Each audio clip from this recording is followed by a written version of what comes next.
Pertama, masuk pasar minta lindung dengan Allah, Allah jaga daripada kekufuran. Yang pertama. Yang kedua, daripada fasik. Fasik ni dosa lah. Dan daripada kejahatan yang meliput dengan dia oleh pasar. Maksudnya apa-apa kejahatan yang ada dalam pasar ni, ya Allah lindunglah aku daripada kejahatan itu. Wahai Tuhanku, bahawasanya aku minta peliharakan dengan dikau daripada bersumpah dusta dan daripada jual beli yang rugi. Cuba tenung ni, doa ni besar. Doa yang sahabat ajar.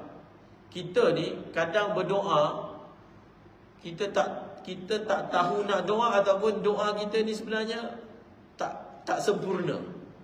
Tapi bila kita baca doa sahabat, kita akan tahu prioriti, keutamaan. Sepatutnya kalau doa, kena doa macam ni. Kena minta lindung. Dalam pasar ni ada keburukan, ada dosa. Dan antara yang diajar oleh Sayyidina Umar, doa supaya jangan sumpah palsu dan jangan rugi. Kalau orang tu dia berniaga, baguslah doa macam ni. Ya Allah, aku berniaga ni, ya Allah lindungilah aku daripada kejahatan. Yang mungkin ada orang benda-benda tak elok dalam pasar ni, protect diri aku. Dan juga dia minta lindung daripada Allah daripada kejahatan diri dia sendiri. Ini banyak orang lupa. Kita biasa doa, ya Allah lindungilah aku daripada kejahatan orang lain.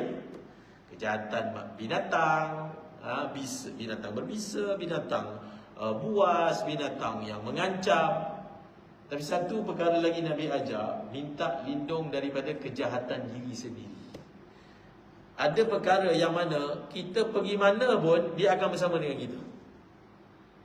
Apa dia? Pertama, nafsu. Kita pergi Mekah pun ada nafsu. Bukan nafsu tinggal kat Malaysia. Yang kedua, adat-adat yang buruk. Sifat-sifat buruk. Dia panggil adat.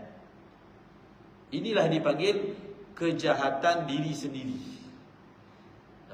Kejahatan diri sendiri. Ataupun perangai tak elok yang ada kat diri. Pertama, syahwat.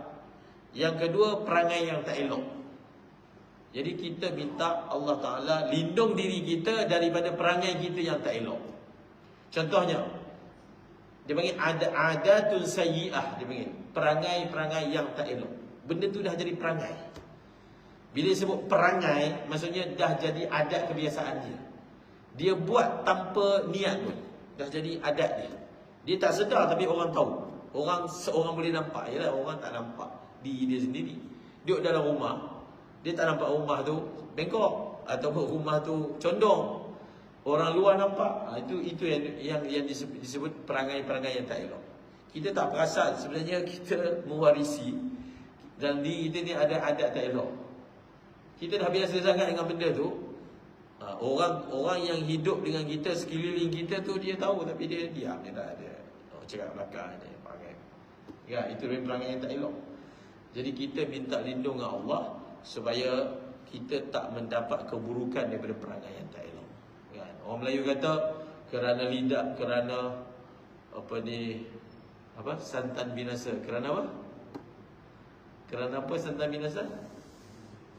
Mulut. Kerana mulut santan binasa.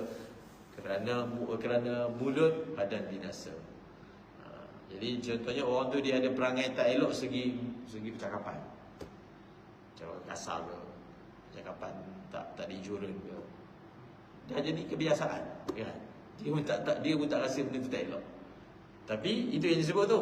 Mungkin dengan percakapan dia, adat tak elok segi percakapan dia membinasakan diri sendiri. Dia datangkan mudarat pada diri dia. Maka minta lindung dengan Allah. Doa yang Sayyidina Umar ajar, minta lindung daripada sumpah palsu. Disebut terjemah kat sini sumpah dusta, dan minta lindung daripada jual beli yang rugi. Betul lah, orang berniaga dia boleh, ya Allah berilah keuntungan pada perniagaan kepada hari ini. Aku minta lindung daripada rugi. Okey, tak ada masalah. Kita minta dengan Allah. Benda dunia pun minta dengan Allah. Tak akhirat apatah lagi.